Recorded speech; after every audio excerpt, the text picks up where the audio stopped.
شروع ہونے والا سال ہے، اس کے بارے میں ضرور توجہ کرنی چاہیے۔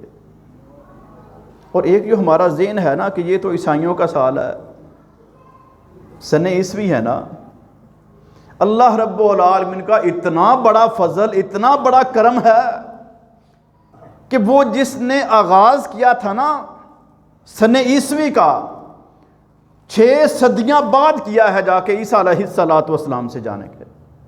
اللہ نے جب عیسیٰ کو اٹھا لیا نا، ان کے 6 صدیاں بعد جا کے تاریخ شروع ہوئی ہے۔ اس دور میں نہیں شروع جیسے مبالغہ دیا جاتا ہے کہ شاید جناب ان کی ولادت پر شروع ہوا۔ ان کا جھوٹ تو پکڑا جاتا ہے کہ 25 دسمبر کو برتھ ڈے مناتے ہیں، کرسمس، اور سال کا آغاز ہوتا ہے جا کے 1 جنوری کو۔ اگر پیدائش پر ہو تو پھر 25 سے شروع ہونا چاہیے نا۔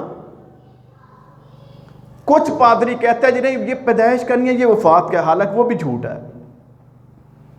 جو بڑے بڑے محققین ہیں دنیا بھر کے، ہر مذہب کے، وہ اس چیز پہ متفق ہیں کہ سیدنا عیسیٰ علیہ السلام کا یوم ولادت بھی نہیں ہے، یوم وفات تو ہے ہی نہیں نا۔ جس کو یہودی سمجھتے ہیں یا یہ سمجھتے ہیں کہ ہم نے صلیب پہ چڑھا دیا، یہ جھوٹ ہے۔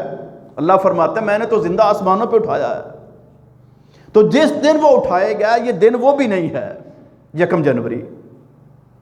اس سے ایک اور بات بھی سمجھ آتی ہے کہ اللہ رب العالمین کی منشا اور مرضی بھی یہ ہے، اور عیسیٰ رسول اللہ کا بھی مقصد یہی تھا، اور آپ کے جو حواری صاحب ایمان تھے، جن کو اب صحابہ کرام کہیں عیسیٰ علیہ السلام کے، چونکہ ایمان والے تھے نا، ہر نبی ہر رسول کے ساتھی وہ ایمان والے ہوتے ہیں، وہ اس نبی اور رسول کے صحابہ ہوتے ہیں، حواری ہوتے ہیں، ان کے فدائی ہوتے ہیں، سپاہی ہوتے ہیں۔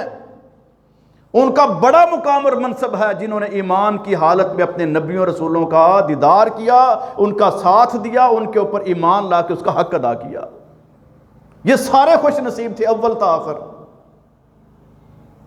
تو وہ سارے کے سارے اس چیز پہ متفق ہیں کہ بڑے لوگوں کا یوم میلاد،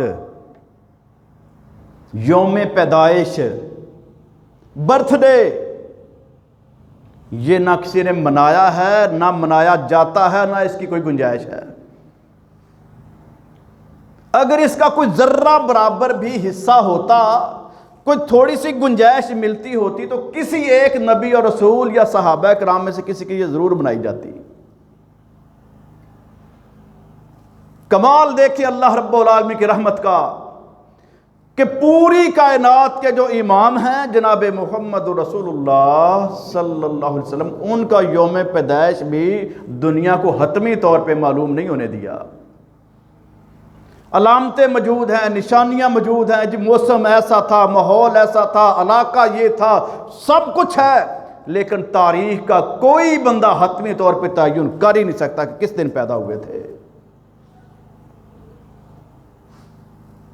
پوری دنیا کا کوئی مورخ، کوئی مفسر، کوئی محدث، کوئی بڑے سے بڑا اپنے آپ کو سمجھنے والا، وہ نبی رحمت علیہ السلام سے لے کے آدم علیہ السلام تک کسی نبی اور رسول کا یوم پیدائش ایگزیکٹ فگر پوائنٹ جو ہے ڈیٹ کا وہ نہیں دے سکتا۔ یہ اللہ کا بہت بڑا احسان ہے کہ اللہ نے اس فتنے سے محفوظ رکھنا تھا۔ تو یہ جو سال ہے یہ بھی عیسائیوں کا خود ساختہ ہے، اس کا عیسیٰ علیہ السلام سے کوئی تعلق نہیں ہے۔ یہ مختلف سال ہیں، مختلف اقوام کے مختلف علاقوں میں یہ رائج رہے ہیں، شروع سے نظام چلتا رہا ہے۔ ایک ہوتے ہیں شمسی سال جن کا حساب یہ سورج کے ساتھ ہے، کچھ ہوتے ہیں قمری سال جن کا چاند کی تاریخوں کے ساتھ تعلق ہے، اور کچھ آپ کے دیسی جو مہینے ہوتے ہیں۔ کیوں جی نوجوانوں کو تو یاد ہی کوئی نہیں، بوڑھوں کو پتہ ہوتا ہے کون سا چل رہا ہے یہ دیسی مہینہ؟ ہاں جی، پو، جو شدید سردی سمجھی جاتی ہے۔ تو یہ اپنے اپنے علاقائی نظام ہے دنیا کے، وہاں پر یہ سسٹم بھی چلتے ہیں، یہ سب متبادل ہیں، ایک دوسرے کے پیرل سسٹم ہے یہ۔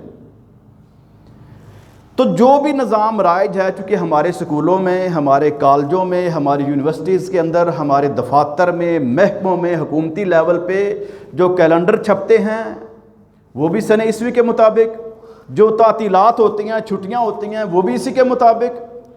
تو ہم اس کو اسی انداز سے قبول کر کے تو اس کی اپنی ترتیب لگائیں گے کہ ہم نے اسلام پر عمل کیسے کرنا ہے.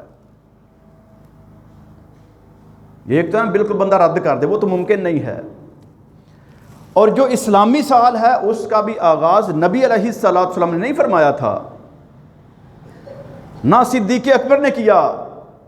سیدنا فاروق اعظم رضی اللہ تعالیٰ عنہ کے دور خلافت میں جب اسلام بڑی دور دور تک پھیل گیا، لاکھوں مربع کلومیٹر کے اندر لوگ نئی نئی قوموں کے، نئی نئی زبانوں کے، عجب کلچر کے، ہر ایک علاقے کے اپنے اپنے معاملات جب آ گئے تو پھر ان کو جو وہ شاہی فرمان جاری کرنا پڑتا، جو بطور خلیفہ انہوں نے حکم نامہ جاری کرنا ہوتا، اس کے لیے تاریخ کی ضرورت پڑی. پھر مشاورت ہوئی کہ کس ڈیٹ سے ہمیں آغاز کرنا چاہیے. مختلف آراء آتی رہیں اور بالآخر یہ فائنل ہوا کہ جس دن مسلمانوں نے پیارے پیغمبر علیہ السلام کی اقتداء میں اپنے گھر بار کو چھوڑا، اپنے کاروبار کو چھوڑا، اپنے رشتے ناتوں کو چھوڑا، سب کچھ قربان کر دیا اپنے رب کی رضا کی خاطر، وہ عظیم دن ہے. لہٰذا اس ہجری سال کا ہم آغاز کرتے ہیں جب مکہ چھوڑ کے مدینہ تشریف لے گئے تھے. تو اس تاریخ کا تعین کر کے وہاں سے سال ہجری کا آغاز کر دیا گیا. تو اس لیے ہماری نسبت اس کے ساتھ ہے کیونکہ ہمارے خلفاء نے اس کو شروع کیا ہے. تو یہ جو اب سال شروع ہونے والا ہے، اس کے اندر ہم نے دیکھنا ہے کہ ہمارے رب کی طرف سے ہمارے لیے کیا ہے کہ اگر ہم نے اپنی زندگی کا جائزہ لینا ہو تو کیا ہمارے لیے کوئی رہنمائی ہے یا نہیں ہے. تو یہ جو صورت میں نے آپ کے سامنے تلاوت کی ہے، اللہ احکم الحاکمین نے بڑا زبردست انداز سے تمام قسم کے سالوں کا احاطہ کر دیا، شمسی کا بھی قمری کا بھی. اللہ احکم الحاکمین فرماتے ہیں وَالشَّمْسِ وَضُحَاهَا، قسم ہے سورج کی اور اس کی دھوپ کی. اور اس دھوپ سے مراد چاشت کا وقت بھی ہے کہ جب سورج تھوڑا سا بلند ہو جاتا ہے تو جو نفلی عبادت کی جاتی ہے اس کی قسم اللہ نے کھائی ہے. وَالْقَمَرِ إِذَا تَلَاهَا، اور چاند کی جب وہ سورج کے پیچھے آتا ہے، سورج چلا جاتا ہے شام کو، رات ہو جاتی ہے، رات کے کسی حصے میں آغاز کی تواریخ کے اندر شام کے وقت چاند طلوع ہوتا ہے، اور پھر جیسے جیسے یہ ڈیٹ آگے گزرتی چلی جاتی ہے اس کا دورانیہ بڑھتا جاتا ہے. 14ویں کی رات کو وہ پوری آب و تاب کے ساتھ چمکتا ہے، اس کے بعد پھر وہ پیچھے ہٹتا بالآخر پچھلے پہر پہ منتقل ہوتا ہے، اور آخری تاریخوں میں وہ بالکل انسانی آنکھ کو بعض علاقوں میں نظر ہی نہیں آتا. لیکن اس سے مراد یہ نہیں ہے کہ چاند ہوتا ہی نہیں ہے، چاند ہوتا ہے.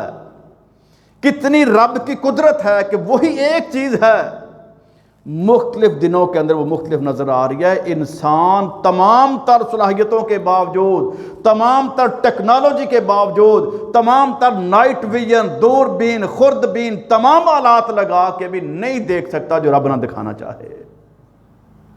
رب کی قدرت ہے نا یہ.